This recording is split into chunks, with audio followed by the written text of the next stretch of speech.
hablando de Woody Allen, presenta en el artículo de que él abusaba de su hija adoptiva, ¿cierto? Y ahora decíamos que cuando un psicoanalista mejor, no es un psicoanalista porque él lo hizo para él, no lo hizo para el servicio. Se masturba, tiene que unas prácticas todavía es porque todavía no ha hecho un verdadero trabajo psicoanalítico. Entonces, como en esa confusión de esas dos ideas y en esa conclusión de que él sigue siendo humano, como él mismo lo expresa, mi pregunta es, cuando una persona encuentra que está haciendo algo que, digámoslo así, esto me lleva al cielo y esto me lleva al infierno, por llamarlo del mismo término teológico, pero entonces esto que me lleva al infierno lo quiero seguir haciendo porque ya es consciente, o sea, ya no es un síntoma, ya no es un trauma. Ya no, ya es un goce de ese sujeto que puede ser muy mal visto socialmente, que puede ser totalmente moralizado, que otros sufren por ello, mas no el sujeto que realiza la acción. Ahí hay un saldo, y ahí me parece que vos metes el dedo en la llaga en una cosa que es muy delicada, y es el famoso saldo cínico que se podría dar al final de un análisis, de lo que no está libre casi nadie. Un tal Goebbels, que fue el jefe de propaganda de la Gestapo, ¿sí? Se dice que estuvo en análisis y el análisis a ese tal Goebbels generó al final un saldo o un efecto cínico, un efecto perverso. Ahí hay cosas bien delicadas. En el caso de Woody Allen, yo no me atrevería a decirte que él sea propiamente un sujeto perverso. Es más, yo no sé, porque la verdad lo tengo que decir así, yo no tengo datos de primera mano. Yo pienso que uno tiene que ser muy cuidadoso con eso que se dice en los medios de comunicación. Ustedes saben que el chisme existe. Es como... Y hay gente que usa el chisme para obtener reconocimiento, para obtener dinero. Incluso en estos días yo he escuchado un periodista de la W diciendo que probablemente, dado que el viejo ya está tan viejo y que ya están viendo la posibilidad de que dentro de poco se va, pues bueno, la familia ya está por ahí armando un rollo, armando el otro, a ver de qué manera se quedan con la fortuna del viejo. ¿Sí? Eso no es para tirarlo en la cesta de la basura. ¿Sí? Sí, partiendo de que ese es, pues como supuesto, porque... Sí, o sea, uno difícilmente tendría la manera de comprobar eso. ¿Sí? Sí, sí. Entonces, sí, o sea, yo pienso que uno no puede ser ignorante en el sentido de confundir la palabra con el hecho. ¿Sí? Las palabras sirven también para inventar cosas que no... Sería que él mismo lo dijera, pues, y todavía no sería creíble. Sí, porque pues, incluso ustedes saben que en ese mundo de la farándula hay actores y hay actrices que muchas veces hacen un comentario por ahí a algún paparazzi o a cualquier medio de comunicación de que es homosexual o que es lesbiana, y eso arma pues el boom, y a partir de ahí se dispara el reconocimiento, y ellos saben operar con eso, o sea, ellos son muy buenos para mercadear con eso del chisme, ¿sí? Entonces me parece que a estas cosas uno no debe como verles, o sea, lo bueno del psicoanálisis es que el psicoanálisis lo cura uno de esa curiosidad patológica y de esos moralismos extremos que hacen que muchas cosas se vean como cosas horribles. O sea, para un psicoanalista, si bien es cierto, es horrible el crimen, pero un psicoanalista sabe que existe la pulsión de muerte. O sea, un psicoanalista no es un sacerdote que se la pasa echándose bendiciones y defendiéndose de la pulsión de muerte como algo externo encarnado en el demonio. No, un psicoanalista sabe que todos los seres humanos somos portadores de esas dos pulsiones básicas, la pulsión de vida o la pulsión sexual y la pulsión de muerte o el impulso tanático y agresivo. Entonces un psicoanalista es alguien que aprende a operar con eso, pero no anda toda hora endosándole el problemita a los demás, es que usted me odia, es que usted no me quiere. Pues un psicoanalista sabe que los seres humanos nos movemos ahí entre esas dos aguas, entre las aguas del amor y el odio. O sea, ningún psicoanalista serio se pone a criticar al de usted por qué odia a fulanito. Es que es más, si dice eso, queda como un tonto. Entonces por eso uno hace la pregunta, esa no es una pregunta de un psicoanalista preguntando eso. Es que él trabaja con eso. Entonces si él sabe que el ser humano se caracteriza por ser un ser que ama y odia al tiempo, por ejemplo Lacan no hablaba de amor y de odio, no, hablaba de amor, guión, odio, amor-odio. Él decía que esa palabra debería de existir así en el diccionario, amor-odio, porque la realidad es que es como una moneda que tiene dos caras. Una cara es el amor y la otra cara es el odio, pero es la misma moneda. Uno no le puede quitar la moneda en la cara, lleva toda la cara y yo me quedo con el sello. No. Como dice por ahí, porque te quiero te apoyo. Sí, o sea, nadie puede coger una moneda de 500 pesos o de 1000 y partir la mitad, vos te quedas con 500 y yo me quedo con 500. ¿Quién puede hacer eso? Pero con el amor-odio sí, vos te quedas con el odio y yo me quedo con el amor. Y por eso pelea la mayoría de la gente. Hay gente que se queda 40, 50 años peleando que porque el otro lo odia y él lo único que ha hecho es amar. Un psicoanalista escucha una cosa de esas y se para y se va. Aquí no hay nada. La gente está peleando por una cosa que no tiene sentido. Que es 100% amor, que no tiene nada de eso es imposible. O sea, los seres humanos, así esto nos moleste mucho, nos amamos y nos odiamos a nosotros mismos. Y ni que hablar con los demás. Lo que pasa es que uno es un mentiroso. Y uno se la pasa diciéndole a los demás, yo como te quiero, no, yo no te odio, no. Las mamás, mejor dicho, el gran dilema de una mamá con respecto a su hijo es que su hijo se entere que lo puede odiar. Pero uno en consulta escucha eso. Y eso para el psicoanálisis, digámoslo así, es normal.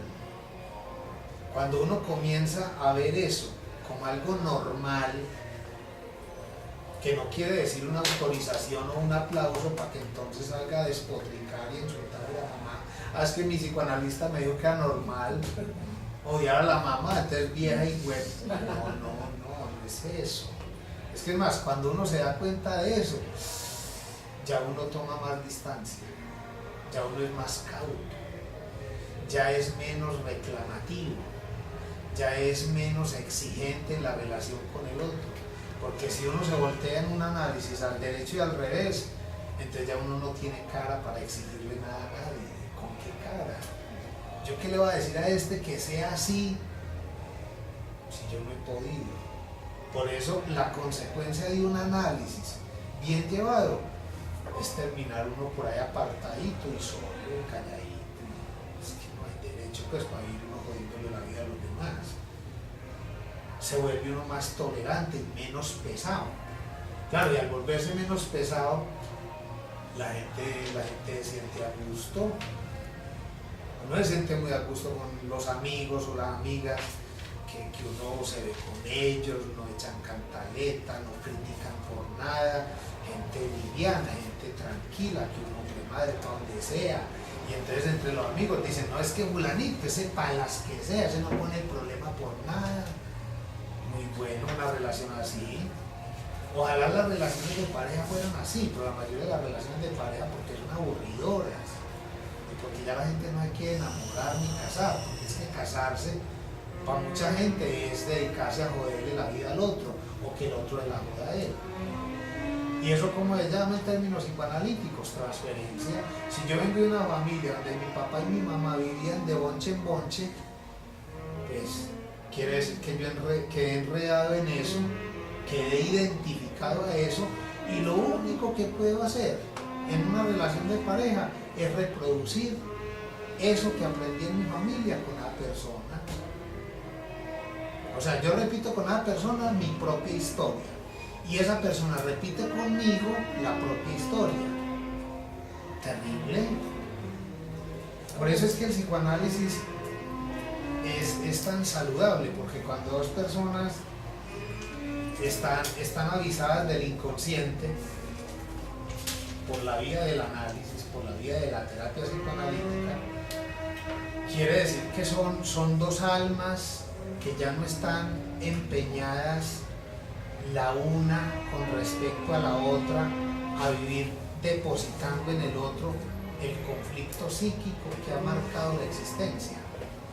O sea, es que cuando ya uno pasa por la experiencia analítica, uno ya se hace más consciente del equipaje propio y ya uno deja de poner eso en el otro. Esa quejumbrera que caracteriza a la mayoría de la gente cesa con el análisis. Ya uno deja de estar a toda hora sacándole cuentas al otro. ¿Qué es que vos? ¿Qué es que me dijiste? ¿Qué es que vos no me querés? ¿Qué es que fulanita de tal me odia? Hay gente que uno va y la visita, por decir algo, hoy y vuelve en 20 años y le aseguro que es el mismo disco rayado, la misma persona repitiendo la misma historia. Pues es un síntoma muy aburrido. Un psicoanalista aguanta eso en consulta, pero en la vida cotidiana mejor se va por acá a un grupo de estudio. Pasa mucho, los psicoanalistas, o sea, tendemos a vivir muy enredados en cuestiones académicas y cosas de esas, porque uno ya da cuenta de que es mejor vivir en ese mundo que vivir en la vida cotidiana escuchando tanta pelea, tanta bobada, a tanta gente que no está empeñada en cambiar eso. Porque yo les aseguro que un psicoanalista va a una fiesta y allá dos señoras peleando que porque la una la miró fea, miró fea a la otra hace 50 años por la mañana. Hay gente que tiene la memoria y dice que vos me hiciste tal cosa, eso hace 50 años por la mañanitica. Pues un psicoanalista no le saca divertimento a eso, o sea, ir a eso sí, pues se puede quedar callado, pero él en su interior siente algo de tristeza y ver que estas personas, si tuvieran disposición, por ejemplo, para hablar de su historia personal y ligarla con esta diferencia que han tenido, a la larga hasta podrían hacer las paces y tener una buena relación. Pero ahí está para que esa gente quiera insertarse en un dispositivo analítico y quiera saber de eso. Eso es lo difícil, eso es lo complicado, porque la mayoría de la gente no quiere saber de eso. Eso fue lo que Freud descubrió, por eso es lo que les decía ahorita. A Freud le preguntaban que por qué esa apatía, esa oposición al psicoanálisis, y él dijo, no, es que el hombre de la calle, el hombre común, no estará dispuesto a aceptar nuestros postulados. O sea, el hombre común no estará dispuesto nunca a darle la importancia que nosotros le damos a la infancia como algo determinante en la vida posterior. El hombre común no está dispuesto a darle el crédito que nosotros le damos, por ejemplo, a la sexualidad infantil, a las peripecias y a los avatares propios de la experiencia edípica en la infancia. Y Freud era consciente de eso. Freud sabía que el psicoanálisis tenía pocas probabilidades de llegar a ser querido o popular, por eso, porque es que el psicoanálisis habla de unas cosas que a la mayoría de la gente la irrita, la ofende. Dígale usted, por ejemplo, a una señora que vive peleando a toda hora con la hija mayor y que de pronto una vecina logró sospechar que la mamá le tiene como algo de envidia a la hija. Dígale eso y verá cómo enrolla la señora. Alguien decía, los estudios de psicología, cuando ya empiezan a saber algo, ya le empiezan a decir al otro, usted está utilizando. Eso es terrible, eso es terrible. Por eso esos cursos de psicopatología muchas veces hacen estragos. Y muchas veces cuando los estudiantes de psicología pasan por esos cursos de introducción a la psicopatología o cursos de psicopatología centrados en el DSM, eso salen es a diagnosticar a la familia, y eso se vuelve todavía mucho más tirante la cosa. El psicoanálisis, pero bueno, uno aprende esto es con los años. Incluso hasta la gente muy jovencita en el psicoanálisis también tiene la tendencia de pescar en el psicoanálisis teoría para luego ir a restregarse al papá, a la mamá. Eso no sirve sino para enredar más la cosa. Yo personalmente no recomiendo, y ya que ustedes están viniendo a este curso, sería muy importante que trataran de tener una actitud sabia, una actitud filosófica, de no pescar aquí para ir a otra parte a restregarle a la gente. Eso enfurece, eso daña la relación. Esto hay que hacerlo como cuando una persona está en análisis. Claro que hay personas que van a análisis y las cosas que van sabiendo del análisis sirven como material para ir allá a tirar piedra. No, pues yo pienso que este es un saber que lo pacifica a uno, es un saber muy potente porque le permite a uno desarticular muchas cosas, descubrir los resortes de muchos funcionamientos, pero uno no tiene necesidad de ir a recalcar cosas máximas, y cuando recalcar cosas no es terapéutico. Es que quien dijo que la cantaleta fuera terapéutica. Si la cantaleta y el sacar los trapitos al sol fuera algo terapéutico, pues eso ya habría sido declarado método clínico. Sí, pero es una cosa que sí da muchos resultados, pero en el campo del odio. Sí, y eso sirve para dañar la relación con el otro. Si uno va entendiendo cosas del lado de la teoría o del lado del análisis, yo pienso que eso ya es una gran ventaja, porque se va produciendo en uno una transformación interior, una pacificación, y la gente que está alrededor de uno, pues tarde o temprano eso lo va sintiendo, eso lo percibe, pero no hay necesidad de salir a los cuatro vientos. Es que yo estudié en análisis tantos años, con Perencejo, pues, empezando porque no somos una cultura que tenga, digamos, la madurez psicológica o cognitiva para apreciar eso. Yo pienso que la gente que está en terapia es mejor que no hable de eso. Es que eso es una experiencia íntima, personal, eso a nadie le importa. ¿Sí? Porque es que la gente es muy dada a criticar. Entonces vos estás loca. Vos estás loca, querida. Se te corre un tornillo. Y no. En nuestro medio, ir donde un analista es una cosa que desacredita. En cambio, en Buenos Aires o en París, la gente sale por ahí a los cafés. Yo estudié en análisis con fulano. Sí, qué maravilla, qué bien. Allá le estiran la mano, aquí le pegan un puño o no le vuelven a hablar. Como así usted está loco. O sea, aquí está la gente tan mal que interpreta que el otro está mal porque busca ayuda. O sea, aquí estar bien es no buscar ayuda. Eso es estar loco. Eso sí es estar loco. Eso es competir con Dios. Es creerse uno Dios o la Virgen María. Y eso sí es estar loco. Eso se llama delirio de grandeza. En cambio, buscar ayuda, eso es darse cuenta de que uno es un ser limitado, que necesita a los otros de manera terrible. Y eso es un pecado. Eso antes habla muy bien del ser humano. Eso es lo mismo como cuando uno va a un banco. A que le presten plata, y entonces tú no vas con pena. Bueno, hay gente que dice que tiene una neurosis obsesiva de aquí a Pekín y todo le da pena pedir un favor, reconocer que tiene una enfermedad. Hay gente que se muere precisamente por incapacidad de reconocer una enfermedad. Se necesita ser humilde. Va a decir, hombre, me está doliendo tal parte del cuerpo, voy a donde el médico. Pero hay gente que en ese delirio de grandeza le puede dar cáncer, le puede dar cualquier enfermedad. Todo el mundo da cuenta, menos él. Se murió. ¿Pero por qué? Porque tiene delirio de grandeza. ¿Y qué es lo que empuja a la gente a analizarse? Buena pregunta. Lo voy a decir en términos de la filosofía griega.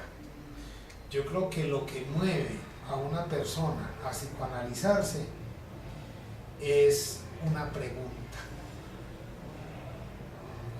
La persona que no se hace preguntas es una persona que cree que todo el mundo tiene la culpa de todo lo que le pasa a él, menos él. Pero la persona que se hace preguntas, y sobre todo preguntas fuertes, preguntas muy fuertes, es la gente que se mira a sí misma, ¿sí? Entonces yo diría que ¿quién busca psicoanalizarse? En primer lugar, una persona que se hace preguntas y que no está contenta con las versiones o con las respuestas que le han transmitido desde la infancia. Es que cuando uno comienza a hacerse preguntas, se va tornando un sujeto incómodo. Algo así como Sócrates en Grecia, que se volvió el tipo más fastidioso del mundo. Yo me imagino que Sócrates iba por un camino y los que tenían gusto por las preguntas, maravilloso, lo veían, aquí viene este viejo y me va a pegar una conversada y voy a aprender. Pero los que no gustaban de hacerse preguntas se cambiaban de hacer y no, a este viejo hay que evitarlo porque es que uno se pone a conversar con él y uno cree que sabe de literatura o uno cree que sabe de poesía o de física o de cualquier cosa y este viejo termina poniéndolo a dudar a uno y uno se va bien aburrido para la casa pensando que no sabe nada, ¿verdad? Entonces no, yo a este tipo lo evito. La persona que se hace preguntas piensa y hace pensar y eso la familia no lo soporta, muchas veces ni la pareja, y hay que aspirar a tener parejas buenas, no parejas mediocres. Yo diría que las parejas mediocres son aquellas que ni siquiera facilitan el pensamiento. Si no facilitan pensar, imaginen que sí facilitan, nada. Si a uno y el otro no le da ni pensar, no sirve para nada. Si tenga, no sé, mejor carro, la mejor finca, pues no deja pensar, no sirve, hay que echarlo. Entonces, ¿quién toma esa decisión? Yo pienso que una persona que se siente inconforme. Y en eso sí hay que ser bien histérico, hay que ser inconformes. Yo sé que a nosotros nos han dicho desde la concepción judeocristiana que hay que ser conformistas, que hay que darle gracias a Dios por el pan de cada día. Pues, esa es una manera de pensar, pero yo pienso que el ser humano puede aspirar, ahí sí como dice el eslogan de Bancolombia, porque todo puede ser mejor. Yo creo que el psicoanálisis de alguna manera está de acuerdo con ese eslogan, todo puede ser mejor. Uno puede aspirar a vivir en una mejor casa, uno puede aspirar a una mejor relación con el papá, con la mamá, con el hermano, empezando por uno mismo, porque es que la persona que va a análisis, la primera decisión que toma es la de comenzar a relacionarse distinto consigo mismo. Y a ustedes les puede parecer un poquito extraño eso, como así que uno va a cambiar su manera de relacionarse con uno mismo. Y es que uno se relaciona con uno mismo, uno no se relaciona con los demás, no, uno se relaciona con uno mismo. No se les olvide que Freud hablaba de 3 instancias, o sea, de 3 partes que componen la personalidad: el ello, el superyo y el yo. Y resulta de que eso que se conoce con el nombre de conflicto o trauma es un asunto que tiene que ver con las relaciones del yo con las demás instancias, también el mundo exterior o la realidad exterior. O sea, el yo de cada uno de nosotros vive en conflicto con el ello, o sea, con el mundo de las pasiones, de las pulsiones más bien, eros y tánatos, y eso ya es conflictivo para el yo. O sea, el yo no tiene buenas migas, el yo no tiene buena relación con el ello, porque el ello le pide gozar, y el yo sabe que gozar de manera extrema es algo que no puede hacer, porque se mete en líos con la realidad exterior. Si una persona se pone a satisfacer la pulsión sexual permanentemente, imagínense un muchacho por ahí en un patio de un solar vecino para toda hora masturbándose, pues lo demandan, le tiran agua caliente, las muchachas del vecindario se quejan, tiene problemas. Lo mismo pasa con los que consumen drogas, eso tiene que ser regulado porque puede ser escandaloso. Las relaciones con el superyo también. Piensen, por ejemplo, en la Edad Media. En la Edad Media la gente sufrió mucho a consecuencia de tener una conciencia moral rigurosísima. O sea, y eso, por ejemplo, en psicopatología se conoce con el nombre de neurosis obsesiva o de melancolía. El neurótico obsesivo padece por tener una conciencia moral severa. La conciencia moral del obsesivo es algo así como un tribunal de la Santa Inquisición a toda hora castigando y procurando llevar a la hoguera al sujeto por cualquier cosa.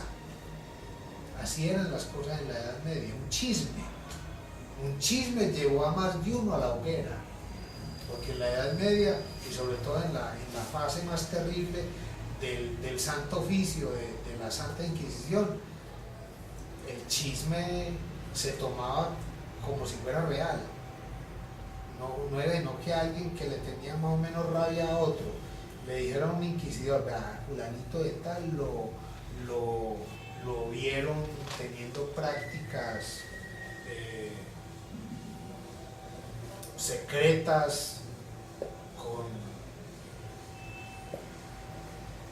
tal religión o haciendo tal ritual, y ese es un hereje, él es un hereje. Y entonces el inquisidor no... Bueno, eso pasaba en la Edad Media y ahorita todavía hay jueces, y las instancias gubernamentales a veces meten a la cárcel a una persona sin probar nada. A los 5 años, ¡qué pena, hombre! ¡Qué pena! Vos no fuiste el que mató a ese señor, ¡qué pena! Me equivocamos. 5 años metido en la cárcel, perdió la esposa, ya la esposa le fue con otro señor, los hijos ya no lo quieren porque lo tenían en alta estima, y ya 5 años pensando que es un criminal, ya pues ¿cómo van a borrar eso? O sea, así eran las cosas en la Edad Media, en Chile. Simplemente una cosa imaginaria que era vista por real. Es que el problema del lenguaje.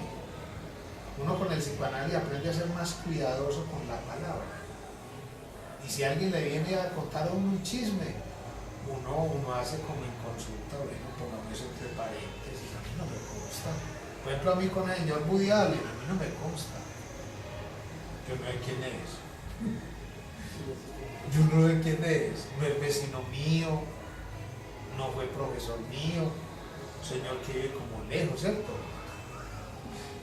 Pero los medios de comunicación le hacen ese que está lejano, se lo hacen cercano con el chisme. Pero inclusive... Y uno cree que lo conoce porque escuchó a un periodista hablar tal o cual estupidez, y ya uno todo muy intelectual, entonces se pone a decir que el señor es un incestuoso. Pero la familia lo degenerado. desmintió. Inclusive sus hijos en una entrevista dijeron, no, es que la madre de ellos los obligó a que dijeran ciertas cosas de él.